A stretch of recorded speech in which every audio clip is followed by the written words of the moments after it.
You know how they say an honest enemy is much better than a false friend? Well, no one fits the bill more than Obadiah Stane, who betrayed Tony Stark due to jealousy and greed. Despite the betrayal, however, Stark proves once again why he is a hero by saving Stane at the last possible moment. Will Stane repay his old friend's kindness, or will he continue his life of crime? Location: S.H.I.E.L.D. helicarrier. Medical bay. Time: 11:21 a.m. Oh, how far the mighty have fallen. Quite literally, in Obadiah Stane's case. One moment he was about to claim victory over Tony Stark, the man who had unintentionally stood in Obadiah's way for so long, and the next, he could feel 1,000 bolts of electricity coursing through his body, a result of being too close to the large stream of energy the overloaded arc reactor had produced. How could he have allowed himself to be lured into such an obvious trap? Stane remembered the feeling of falling. No, that was not right. He remembered being pulled back from the energy stream just a second after being hit, although it had felt like an eternity for Stane. Even so, with the amount of power that was forced within his body, Obadiah should be dead. But he did not feel dead. How would that even feel like? To be dead? Now Stane was... where was he exactly? A hospital? No. Something felt off. Stane had just opened his eyes, but his vision was blurry. Eventually, the man's sight focused and was blinded by bright lights that were attached to the ceiling. Stane attempted to look away, but he soon found himself unable to. The sound of voices drew the man's attention forward, and it was then that he noticed that he was lying in a bed. He tried to move, to sit up, but again he could not. Ignoring his apparent paralysis, at least for the moment, Obadiah looked up to the television that was attached to the wall opposite of him. Anger instantly flared within his eyes as he watched a familiar figure walk up to a podium and prepare to speak to the large audience before them. Tony. After a brief introduction, Stark began talking about the recent chaos that had plagued Malibu and the new superhero in town the public had dubbed Iron Man. A stupid name, Obadiah thought, but perhaps that was a fitting title for Tony. The man Stane knew was behind the red and gold armored suit. The man that citizens were calling a hero. One of the journalists that was present at the conference, a woman named Christine Everhart, questioned Tony about the incident that occurred at Stark Industries. An official statement was made, but many reporters were unsure if the information they were given was the truth. Christine was one of those reporters. She asked Stark if he honestly thought they would believe his story of a bodyguard in a suit conveniently showing up to deal with a malfunctioned robotic prototype. Stark nodded, understanding the woman's skepticism. The story did sound a bit outlandish, he admitted. But what he found even more incredulous were the accusations that he was some kind of superhero. Christine arched an eyebrow, clearly confused by Tony's words, as she did not say anything related to those claims. Tony made another snide remark, saying he was definitely not the hero type, with the many flaws in his character, and the many mistakes he has made throughout his life. Before Stark could escalate the situation further, Lieutenant Colonel James Rhodes Sonarlada stopped him and told him to stick to the cards. How fortunate Tony is to have a friend like Rhodey. Obadiah wondered about what sort of cover story Tony and S.H.I.E.L.D. must have been created for last night. Now that he has heard it for himself, the man wanted to laugh at how ridiculous it sounded. Seriously, the agents of S.H.I.E.L.D. could not have thought of a better alibi, but that was not the end of it. The best part was yet to come. Clearing his throat, Tony opened his mouth to say more, but he paused. Rhodey could practically see the gears turning in his friend's head, and he knew that usually meant Stark was about to cause some serious trouble. Stane too knew that look. The look of man ready to unleash chaos. Stark must have inherited it from his father, Howard. Again being pulled from his thoughts, Obadiah continued to observe the television, and again he saw Tony open his deep mouth. But what the CEO of Stark Industries said next was unexpected, to say the least. The truth is, I am Iron Man. If Stane's eyes grew any wider, they would pop out of his eye sockets. The man did not have any time to deal with his shock before the entrance door suddenly opened. Entering the room was an African American with an eye patch covering his left eye. Without saying a word, the stranger took one of the white chairs that was sitting to his right and placed it beside Stane's bed. He then seated himself in the chair and crossed his arms while shaking his head, expressing his disappointment with the other man. Finally breaking the silence, the mysterious man introduced himself to Stane as Nick Fury, the director of S.H.I.E.L.D. Stane recognized the name but was glad to finally put a face to it. But his relief was short-lived when Fury continued and asked how Obadiah was feeling. If he was feeling anything at all, that is. Stane tried once more to move, hoping that he could manage even a twitch of his fingers, but nothing happened. He remained still, with his eyes being the only thing that did as he commanded. Nick slowly nodded, expecting this outcome. The African American leaned forward in his chair and looked Obadiah dead in his eyes as he started to explain what was wrong with the other man. Obadiah soon realized that he had been right about what happened back at Stark Industries. He had been pulled back from the arc reactor's power, and by none other than Tony himself. Stane remembered throwing Stark away after the younger man viciously ripped out the wires in his Iron Monger suit. The destruction resulted in Obadiah's targeting system, and he was having trouble shooting his missiles at his opponent. Being distracted by the battle, Stane did not notice how he was in range of the arc reactor, which had been overloaded by Tony's assistant, Pepper Potts. Tony, fortunately, had been tossed to the opposite end of the roof, away from harm, but he was aware of what Potts had done because he had ordered her to do so. It was the only way they could stop Stane. Stark was sure of that. Even so, the man could not help, but rushed to Stane's aid. Stane was surprised that his enemy would suddenly charge at him, considering Stark's damaged suit. Either the man had gone completely mad, or was simply stupid. No matter the reason, Obadiah was going to make sure he killed the CEO, with or without the use of his missiles. But he soon felt the ground beneath him shake hard like an earthquake was taking place. There was no earthquake.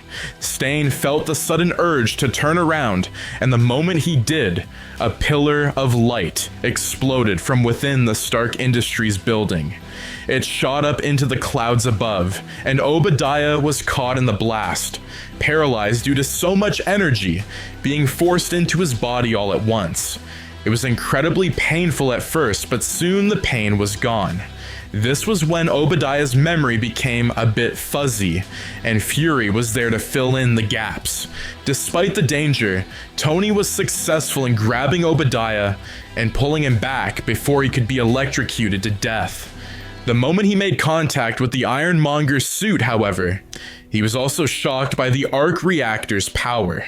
Ignoring the pain, Stark used all his strength to get him and Obadiah away from the energy stream. But they were both knocked unconscious as a result, and shortly after, S.H.I.E.L.D. agents came onto the scene to get both men immediate medical attention. So, that was how Stane ended up here. Not at a hospital, but the medical bay of a S.H.I.E.L.D. helicarrier, one of the organization's mobile bases. Fury further explained that because Obadiah had proved he was an international threat, it was decided that the man would be better in SHIELD's custody. Besides, it was not like Stane was going anywhere on his own. Obadiah was unsure of what Nick meant by his last comment, but to his horror, the director was eager to elaborate. Location, shield, helicarrier, interrogation room. Time, 2:42 p.m. It was early in the afternoon when Obadiah was finally taken from his hospital room in a wheelchair. The short journey across the helicarrier was a blur, as the man was still trying to process what Fury had told him. The paralysis he experienced when being electrocuted was unfortunately permanent. That was why Stane could not move any of his limbs. The only thing he retained control over was his eyes, but that was not much. Now, as his assigned nurse pushed him into a seemingly random room, Stane was met with a surprising sight. Sitting in the room was none other than Tony Stark, injured and exhausted. Stane glanced at the younger man's right arm, which was currently being held in a sling, as the nurse placed the older man on the opposite end of the table. Stark gave him a small smile. Not the signature smug look Obadiah had come accustomed to from the CEO. Just a simple smile. It confused Obadiah. Why? After all he has done, why is Tony smiling at him? Was it because he was glad to see Stane in his quadriplegic state? Was he mocking Stane? Cutting right to the chase, Tony acknowledged that his former friend was unable to speak or move, so he was going to make things easy for Stane.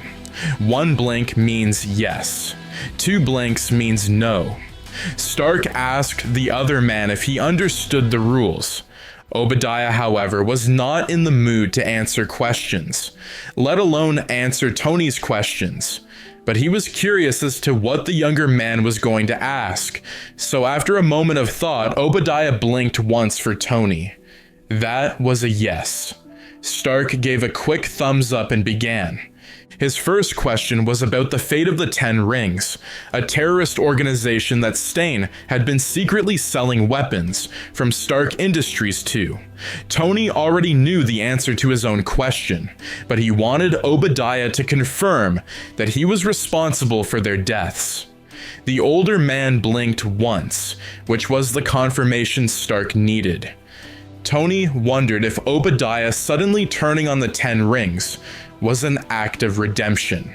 But seeing as Stane had taken the Mark I armor in order to produce his Iron Monger suit, Stark was not so sure that was the case. It was just Stane being greedy and not wanting to share the fortune and power with anyone.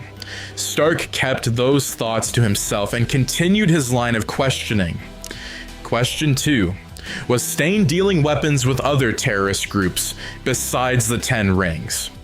Again, the older man blinked once. Sighing, Tony sat back in his chair and ran his free hand through his hair. The younger man was clearly frustrated, but he should have known Obadiah would not stop at just the 10 Rings. But who else now had their hands on Stark's technology? Fury will probably look into that later. Now it was time for question 3, and to Tony, this was the most important.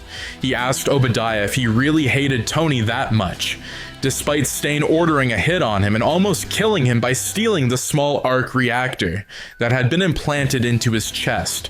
Tony was still in denial. There was no way Stane could just suddenly hate him so much to the point where the older man wanted him dead, right? But even Stark had to admit that he was not the easiest person to get along with. He was arrogant, brash, and at times just a bit self-absorbed. But it was not like he was not trying to change, and after escaping capture by the 10 Rings, Tony was even more determined to better himself.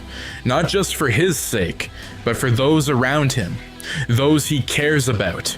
Maybe Tony's desire to change had come too late. Maybe he waited too long to see how much Obadiah had despised him. The signs were there. Subtle, but they were there.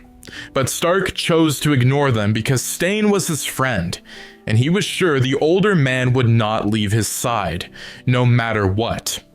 Stark waited for Stane's answer, but the older man seemed unable to give him one. In his mind, Obadiah wanted to say yes. He wanted to believe that he absolutely detested Howard's son, but for some reason, he could not. Looking upon Tony now, Obadiah was reminded of Howard Stark. Tony was nothing like his father, but the older man was reminded of the promise he had made to Howard. If anything were to happen to the former CEO of Stark Industries, Stane promised to look after wife Maria and his son. Of course, in Howard's mind, he believed he would be the first to perish, leaving his dear wife and son behind. If only he knew that of what the future had in store for him and Maria. Obadiah's loyalty and love for Howard was not fake. He truly cared for the former CEO and wished his friend the best. But something changed in Stane after Howard's passing. More specifically, after he was named the interim CEO of Stark Industries. He became overconfident, conceited. Stane had allowed the power of being CEO to go to his head. So, when Tony became of age and took that title from him, Obadiah began to resent the younger Stark. He was jealous, and the older man felt as though Tony was holding the company back. Stark treated his father's company as a joke, but Stane saw it as much more than that. He saw it as a growing empire, and in the right hands, in Stane's hands, Stark Industries could rule the world with its technology. It was then that Obadiah thought maybe it could be a bad thing to be overly ambitious. After all, it was not like he was not living a luxurious life. He was the second in command of Tony Stark, for crying out loud.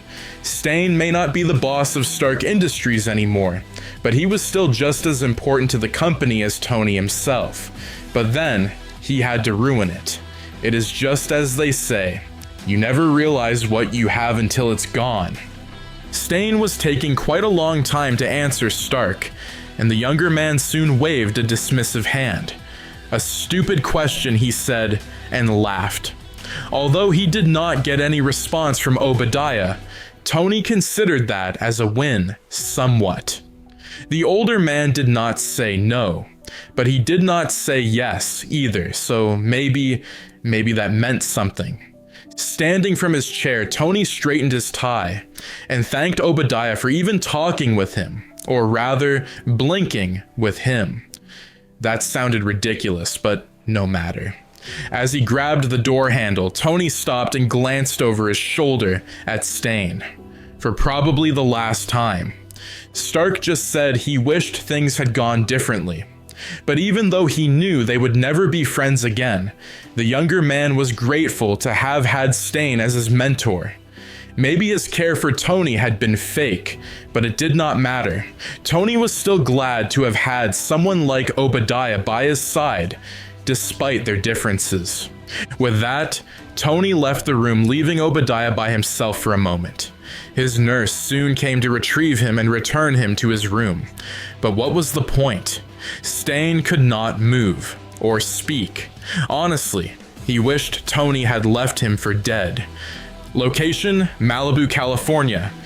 Tony Stark's mansion. Time, 3:43 p.m. The moment Tony stepped into his home, he was pulled into a bear hug by Pepper. The woman had been worried about Stark's meeting with Stane, and she eagerly waited for him to return. Stark chuckled as he hugged Pepper back, and joked about how she missed him. Hearing this, Potts playfully shoved him away and crossed her arms. She scowled at Tony and claimed she had no idea what he was talking about. Stark nodded, but his smile broadened. This smile was unlike the one the man gave to the cameras, to those who did not know what was going on behind the scenes. This smile was reserved for her, for Pepper. If only she knew just how much Tony cared for her, how much he absolutely adored her. Pulling him from his blissful thoughts, Potts asked about Stark's meeting. The man wasted no time and explained everything that happened, which was not much honestly. But Pepper clung on to his every word, and did not say anything until Tony was finished. Once he was done, the woman took a minute to process what he said. She then told Stark that it would be best if they just push all this stuff, with Obadiah behind them. Nothing good will come out of keeping in contact with the criminal. Tony did understand Pepper's feelings about the matter. Obadiah did not only try to kill him, but Potts as well when she figured out the older man's plans. She had every right to hate Tony's former second-in-command, and Tony himself could not forgive Obadiah for attempting to harm his assistant. But it was not like Stark could just forget about his past relationship with his mentor. Stark let himself fall onto the couch, and he let out a deep breath.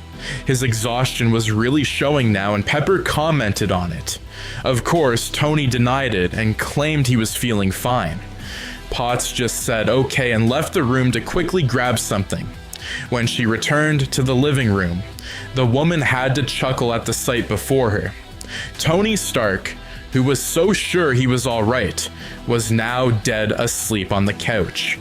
For fun, Pepper poked the slumbering man in his arm to see if he would awaken, but as expected, he did not. "I told you so," Potts murmured to herself as she tossed the blanket she had in her hands over Stark. She shook her head but smiled down at Tony, knowing that he needed the rest, the annoyingly lovable idiot.